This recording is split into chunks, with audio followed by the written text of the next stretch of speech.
Hello दोस्तों, स्वागत है आपका आपके अपने YouTube channel MB defence academy पे। मैं मोहित बासवान स्वागत करता हूँ इस डेली करंट अफेयर प्रोग्राम में।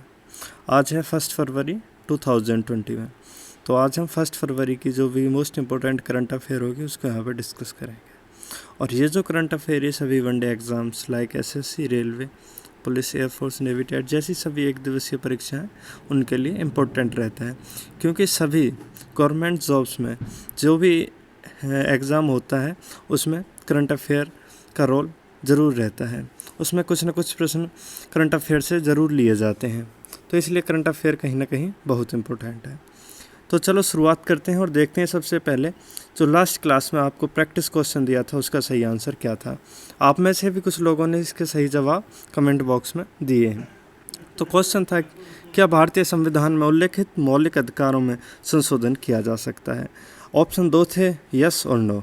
तो इसका सही आंसर था ऑप्शन ए यस। जी हाँ, मौलिक अधिकारों में संशोधन किया जा सकता है, क्योंकि इसमें मेन जो बात थी कि क्या संविधान में किन किन चीज़ों में संशोधन किया जा सकता है और किन किन चीज़ों में संशोधन नहीं किया जा सकता।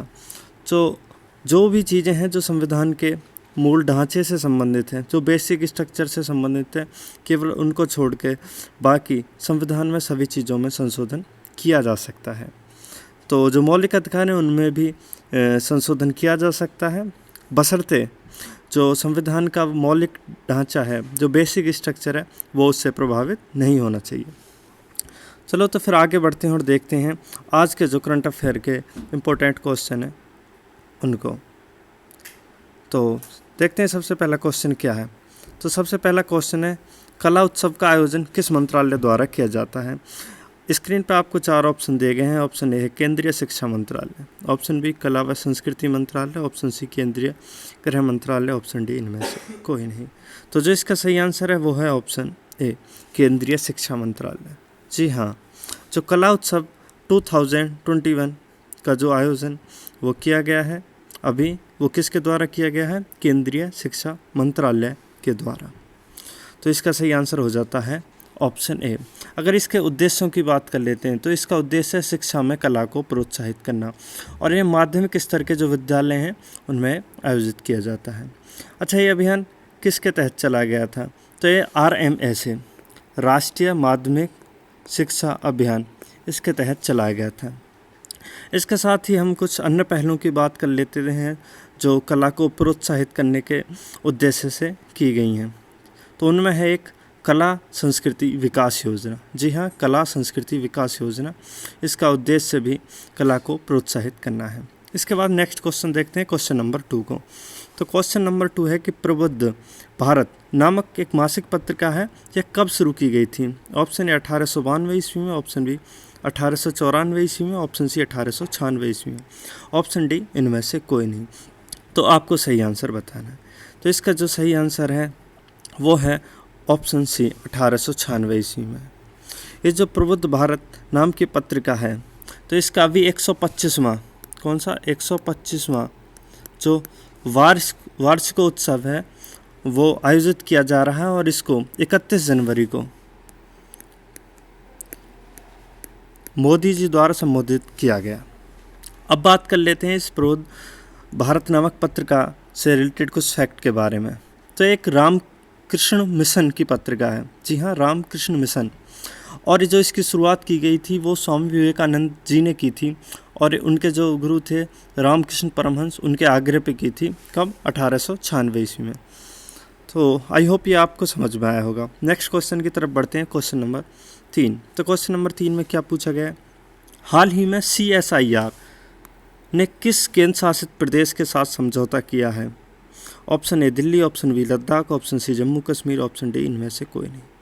तो यहाँ CSIR की बात हो रही है, और उसके साथ ही उसने किस केंद्र शासित प्रदेश के साथ समझौता किया। तो यहाँ सबसे पहले हम CSIR को समझ लेते हैं।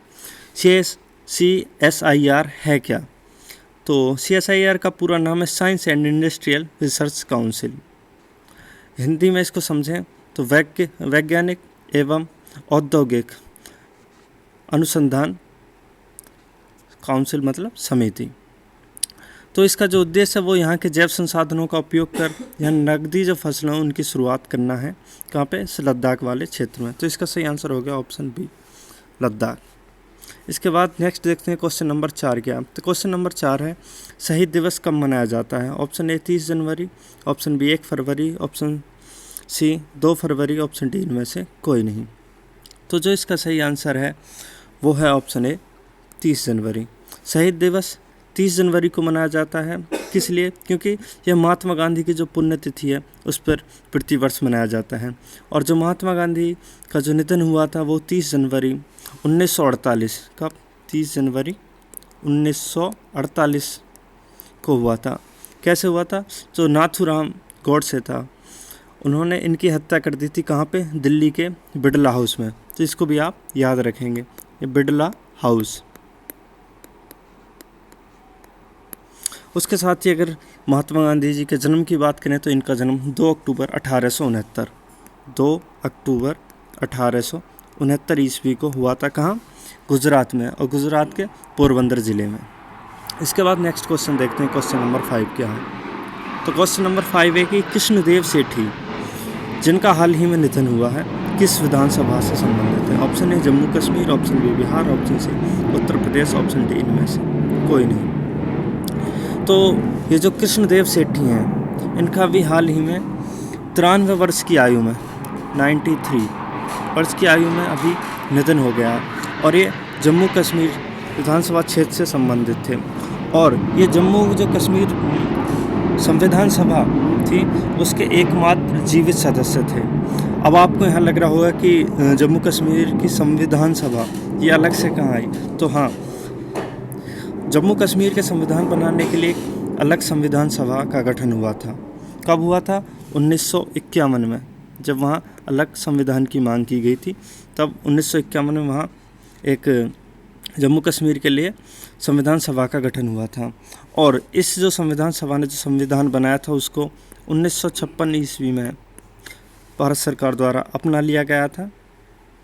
और जो ये जम्मू कश्मीर था ये भारत का अभिन्न अंग बन गया था।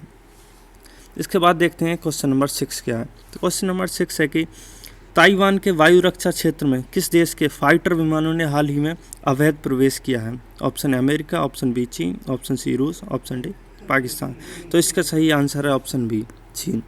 तो चीन के जो फाइटर एयरक्राफ्ट हैं उन्होंने अभी ताइवान के जो एयर डिफेंस एरिया है उसके अंतर्गत अवैध रूप से प्रवेश किया है।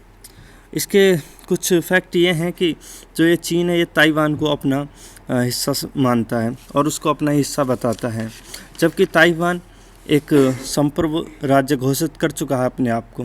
और इसी संदर्भ में बात करें तो सन 1949 ईस्वी में एक गृह युद्ध चला था चीन में, जिसके कारण ही यह चीन से ताइवान अलग हो गया था। और ताइवान में एक लोकतांत्रिक सरकार है, डेमोक्रेसी है वहाँ पे। और जब ये अभी चीन के जो फाइटर जेट्स हैं जब ये ताइवान के रक्षा क्षेत्र में पहुँच चुके हैं तो अमेरिका ने कहीं ना कहीं इस ताइवान को अपना समर्थन देने की घोषणा की। नेक्स्ट देखते हैं क्वेश्चन नंबर 7 क्या है। तो क्वेश्चन नंबर 7 है कि इंडिया जस्टिस रिपोर्ट 2021 किस संस्था द्वारा जारी की गई? तो इसका आंसर इसमें 4 ऑप्शन दिए गए आपको। Option A Tata trust, option B NITI Aayog, option C UNHRC, option D इनमें से कोई नहीं। तो इसका सही आंसर है ऑप्शन ए टाटा ट्रस्ट। हाल ही में टाटा ट्रस्ट के द्वारा और कई अन्य संस्थाओं के साथ मिलकर ये इंडिया जस्टिस रिपोर्ट 2021 जारी की गई है। अब बात कर लेते हैं कि ये जो इंडिया जस्टिस रिपोर्ट है ये किस बात से संबंधित है। तो ये जो रिपोर्ट है ये जो विभिन्न राज्यों की जो न्याय करने की क्षमता है उसका असेसमेंट करती है, उसका आकलन करती है कि कौन से राज्य की न्याय के प्रति जो क्षमता है वो अधिक है। और इसके लिए वो 4 पैरामीटरों को फॉलो करती है या 4 मानदंडों पर ये इस रिपोर्ट को प्रकाशित करती है। वो कौन कौन से 4 मानदंड हैं तो उनकी बात कर लेते हैं। पहला वहाँ की न्यायपालिका, और दूसरे की बात करें तो दूसरा है वहाँ की पुलिस व्यवस्था, और जो तीसरा है तो वहाँ की जो जेल व्यवस्था है उस पर, और चौथी है वहाँ कानूनी सहायता। तो इन 4 मानदंडों के आधार पर ये रिपोर्ट जारी की जाती है। इसके बाद नेक्स्ट क्वेश्चन देखते हैं, क्वेश्चन नंबर 8, जो कि करंट अफेयर का लास्ट क्वेश्चन है आज का, कि लाला लाजपत राय की जयंती कब मनाई जाती है। ऑप्शन ए 27 जनवरी को, ऑप्शन बी 28 जनवरी को, ऑप्शन सी 30 जनवरी को, ऑप्शन डी 1 फरवरी को। तो इसका सही आंसर है ऑप्शन बी 28 जनवरी को। हाल ही में 28 जनवरी को लाला लाजपत राय जी की जयंती मनाई गई। लाला लाजपत राय एक महान स्वतंत्रता सेनानी थे जिन्होंने भारत की स्वतंत्रता आंदोलनों में बहुत बड़ा योगदान दिया। इनको पंजाब केसरी और पंजाब का शेर जैसे नामों से भी पुकारा जाता था। अगर इनका जन्म की बात करें तो इनका जन्म 28 जनवरी 1865 ईस्वी को, कब 28 जनवरी 1865 ईस्वी को, कहाँ, पंजाब में, पंजाब के फिरोजपुर ज़िले में हुआ था। और इसी कारण से 28 जनवरी को इनकी जयंती मनाई जाती है, क्योंकि इनका जन्म ही 28 जनवरी 1865 ईस्वी को हुआ था। और जो इनकी मृत्यु है वो 1928 ईस्वी में हुई थी, जो साइमन कमीशन के विरोध का जब ये नेतृत्व कर रहे थे तब इनके सर पर लाठी मार दी गई थी। किसके द्वारा? जो उस टाइम का सुपरिटेंडेंट ऑफ पुलिस था, जेम्स स्कॉट, उसके द्वारा, जिसके कारण इनकी कुछ हफ्तों बाद ही मृत्यु हो गई थी। इसके बाद आपके लिए कल के लिए 2 प्रैक्टिस क्वेश्चन, तो वो कौन कौन से देखते हैं। तो पहला प्रैक्टिस क्वेश्चन है कि ग्राम पंचायतों का गठन, जो कि एक DPSP है, राज्य के नीति निर्देशक तत्वों के अंतर्गत आता है, यह किस अनुच्छेद से संबंधित है। तो इसमें 4 ऑप्शन दिए गए हैं आपको। ऑप्शन है आर्टिकल 38 या कहें तो अनुच्छेद 38, ऑप्शन बी अनुच्छेद 40, ऑप्शन सी अनुच्छेद 42 और ऑप्शन डी इनमें से कोई नहीं। तो आपको जो भी इसका सही आंसर होगा वो कमेंट बॉक्स में बताएंगे। नेक्स्ट क्वेश्चन देखते हैं, क्वेश्चन नंबर 2 क्या है। तो क्वेश्चन नंबर 2 है कि नागरिकों के लिए एक समान सिविल संहिता किस अनुच्छेद से संबंधित है। यहाँ पे एक समान सिविल संहिता की बात की जा रही है, जो कि बहुत ही इम्पोर्टेंट है आज के टाइम, क्योंकि ये बहुत ज़्यादा चर्चा में रहता है। इसको यूनिफॉर्म सिविल कोड भी के नाम से भी जाना जाता है, यूनिफॉर्म सिविल कोड। तो यह किस अनुच्छेद से संबंधित है, और यह भी एक DPSP है। यहाँ भी इस बात करें, ये भी राज्य के नीति निर्देशक तत्वों के अंतर्गत ही है। तो यहाँ पे भी 4 ऑप्शन है आपको। पहला है आर्टिकल 41 या अनुच्छेद 41, ऑप्शन बी अनुच्छेद 42, ऑप्शन सी अनुच्छेद 44, ऑप्शन डी अनुच्छेद 50। तो जो इसका सही आंसर है वो आप प्लीज़ कमेंट बॉक्स में बताएंगे। और and thanks for watching this video. और अगर जो भी नए हैं इस चैनल पे वो प्लीज़ सब्सक्राइब कर लेंगे और ज़्यादा से ज़्यादा इस वीडियो को शेयर करेंगे, जिनके लिए भी ये यूज़फुल हो सकती है। अगर आप इसी टाइप की वीडियो देखना चाहते हैं, जो भी करंट अफेयर से रिलेटेड जो भी आप वीडियो चाहते हैं, तो आप इस चैनल को प्लीज़ सब्सक्राइब करेंगे एंड हेल्प ईच अदर, और एक दूसरे की मदद करेंगे। अगर आपको इसकी PDF चाहिए तो आप हमें टेलीग्राम पे ज्वाइन कर सकते हैं। हमारा टेलीग्राम ग्रुप है MB डिफेंस एकेडमी के नाम से। आप टेलीग्राम पे जाइए, वहाँ सर्च बॉक्स में टाइप कीजिए MB डिफेंस एकेडमी, तो और फिर आप उसे सर्च करेंगे तो ये ग्रुप आपको मिल जाएगा। आप इसे ज्वाइन कर सकते हैं, एक पब्लिक ग्रुप है।